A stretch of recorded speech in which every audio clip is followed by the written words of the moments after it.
Hello and good evening. I'm Melissa Idris. And I'm Sharad Kuttan. Welcome to Consider This. This is the show where we want you to consider and then reconsider what you know of the news of the day. During the recently concluded UMNO General Assembly, Datuk Sri Ismail Yaakob announced that Bahasa Malaysia will be made a compulsory subject for foreign students when they enroll in public universities in Malaysia.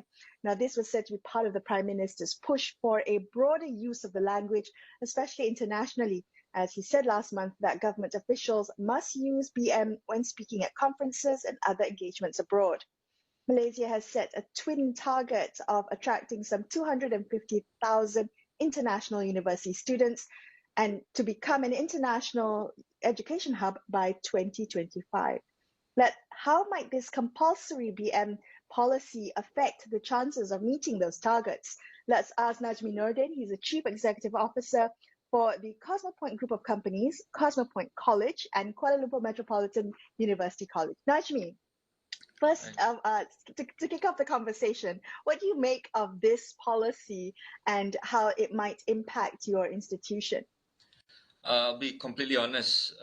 For us, we still don't have a clear idea on what that actually means, because currently foreign students studying in Malaysia have to take compulsory Bahasa Malaysia subject, whether it's at diploma or degree level. So we are not sure what is meant by making it compulsory for international students, whether it's a new entry requirement for students to obtain their study visas in Malaysia. That means they have to learn Bahasa before they get into Malaysia, or something else entirely. But currently they do have to pass their Bahasa Melayu Komunikasi papers to graduate. Najmie, is that a requirement a hurdle? Is it something that foreign students resent doing? Is the level which that is demanded of them fairly reasonable? I think, to be completely fair, the Malay language is pretty easy to catch up for a lot of foreign students, because we use the Roman, the letters, alphabets. It's almost the same, so people can phonetically get it. And the level of Bahasa Malaysia Komunikasi 1 and 2, whether for diploma and degrees, if I'm not mistaken, is at the UPSR level or Standard 6 level to Form 1, Form 2. So it's very basic conversational Malay, and most students manage to get a pass or credit on those subjects. So It should be quite easy for them. Yeah. Najmie, you said just now that you are not quite sure what this policy means, where it's supposed to be applicable, and there's already conversational Malay being taught to foreign students. Does that mean that in announcing this policy, there was no engagement done, there was no consultation done with industry players, and since then has yet to be clarification from the ministry? It's difficult for me to say at an individual level, because obviously we didn't know about it until it was announced. I'm not sure whether there are other industry players that has been engaged, but so far from the WhatsApp conversations, I don't think we have been. But what's surprising is also the reaction. A lot of the public don't even know that currently Bahasa Malaysia is already made a compulsory subject for foreign students. I think one of the YBs mentioned just a few days ago that actually it is a requirement. So again, we're not sure where this new policy direction is coming from and what it actually entails. And if the ministry were to reach out to you, what would be your feedback be about this policy? We need to know first what's the idea behind it, right? The execution part. If it is a new entry requirement, then we would definitely disagree, because the only way for me, and I think the rest of the institutions believe, is for foreign students to really embrace the language, they have to come in first and get the culture, fall in love with the country, and naturally they will pick up the Malay language. Rather than putting it as a requirement before they come in. And if it's about them studying here and learning Malay, it's already being done at the moment. So still, again, we need to really find out what is meant by making it compulsory for foreign students in Malaysia.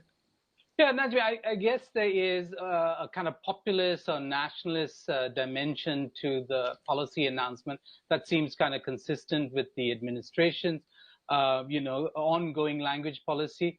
But when it comes to kind of pragmatic considerations for education policy, especially around higher education, and the fact that Malaysia competes with many other countries for these precious, full fee paying students, what really should be foremost in the minds of policymakers if they want the country to be an attractive hub, not just to people from the English-speaking world, but also from the Mandarin-speaking world, from French, colonies and former colonies, rather, in West Africa, wherever it is in the world, right?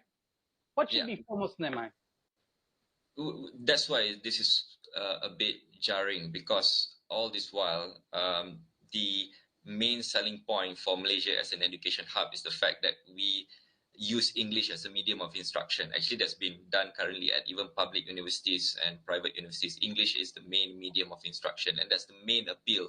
And that is why, if you look at the entry requirements for foreign students to come into Malaysia, they have to pass a certain level of English competency as well, whether it's taken locally at their place or over here in Malaysia.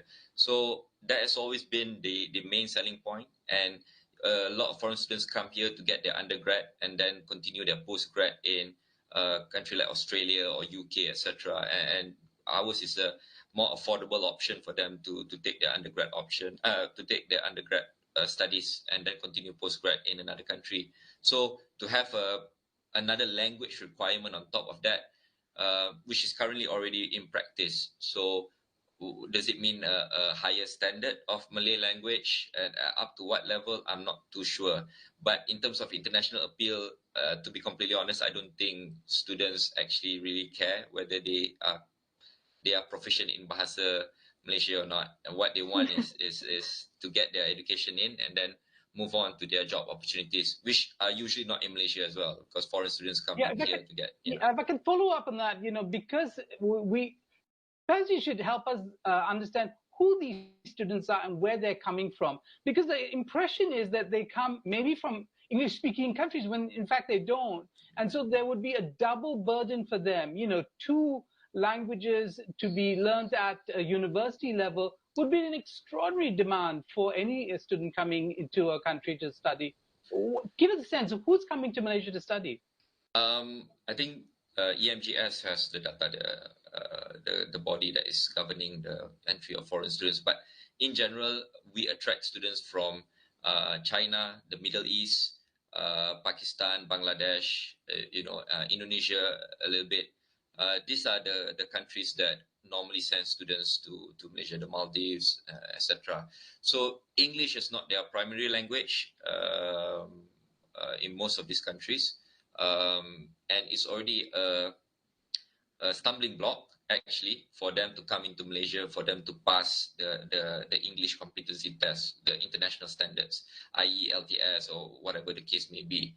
So that's why I think the conversational Malay or Bahasa Melayu Komunikasi subject that is currently being made compulsory is just nice, because it's really about getting them to be able to understand what we are saying, and for them to be able to write again a simple karangan like siapa saya, what do I like to do, and things like that, which is, I think, is good enough for them to start loving the language first. Yeah. Right. And so those are where the students come from, but where would you say would be where is the competition coming from? Who are we competing with for these foreign students? I think Malaysia is strategically placed to attract students from these countries at the moment, simply because of our price point. We are relatively affordable, and the private universities that offer programs with dual recognition from foreign universities, so that's great. So they come in here, they do it at Monash, they do it at Nottingham. So it's actually a degree from the UK or from Australia, but done in Malaysia at a lower cost. So that has always been the appeal. And our main competition is actually once they get to a higher income level, then they definitely go straight to Australia and the UK rather than come here to Malaysia. And that's always been the case. Malaysia has always been the starting point for students trying to step up into going into Australia and the UK and the US and Canada, and they take their foundations here and things like that. But Najmie, is that long term? Is that what we want? I mean, are we bargain basement for higher education, globally? And is that I mean, people make money from bargain basement economics, right? But what I want to know is how can we change our position?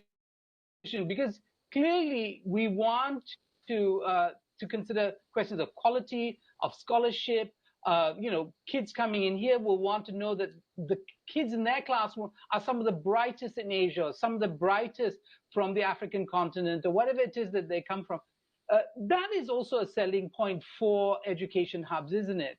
Yeah, I think the Singapore model is one where we see a lot of scholarships being given globally to attract the best talents to come and study, and most importantly, to continue working in Singapore. I think that's one of the main selling point. A lot of Malaysians as well continue their studies in Singapore and get offers to stay there and become permanent residents. But in terms of the quality, I have to applaud the initiatives by our public universities in the past 10 years. I think since the time of Idris Yusof, where they have focused on improving our rankings. I know it's a bit sensitive subjects on rankings, etc., but it is increasing. Public universities in Malaysia is continuously improving year on year, and sooner or later that would translate to people coming in for the quality of our public universities as well. And already they are. It's not a question of bargain basement per se. It's just a matter of affordability for a lot of these countries and their citizens. So yeah, I think we have a few universities in the top 100 right now, and the top 200 in the world. I think we are inching towards the top 50 for, like, for example, University Malaya, etc. So they are actually, the public universities currently is actively recruiting foreign students. It's not just the private universities as well. So I'm not sure what's the ratio at the moment, but there's a lot of foreign students coming in to study at our public universities. Well, I really like what you pointed out, using Singapore as the example, the perhaps having incentives for scholarship and making job opportunities available, that the need for retention, for great talent, for foreign students. And I'm just wondering, what would you like the Ministry of Higher Education to be prioritizing? If this is what we're competing with, if this is what we're trying to achieve, a target of 250,000 foreign students, and everyone in the world is trying to get the best of the brightest of the students, what should Malaysia's Higher Education Ministry be prioritizing? It's a bit difficult for us to copy the model of Singapore, for example. It's simply because we have a lot of internal demands for jobs right at the moment from our own local students. And Singapore is slightly different because of the demographic. They need influx of new fresh talents coming in from outside to sustain the economic growth. For us, it's opposite. We have a lot of young graduates here who are actually looking for jobs. So it's going to be a bit politically difficult for you to offer job opportunities for foreign students coming into Malaysia when they are Malaysian graduates still struggling to find a job, for example. So from a policy perspective, I think MOHI has to tread carefully when we look at recruiting foreign students coming into Malaysia. At the moment, I think currently it's working, but what we want to do is for them to be a natural progression, for them to look at Malaysia as the final destination, not just as a stepping stone into the next next institutions and other countries. And that's happening at the moment with the public universities. Hopefully that translates then into the private sector. Okay, Najmie, always a pleasure speaking with you. Thank you for joining us tonight. Thanks, Gerard. That was Najmie Noordin from Cosmopoint Group of Companies. We're going to take a quick break here and consider this. We will be back with more. Stay tuned.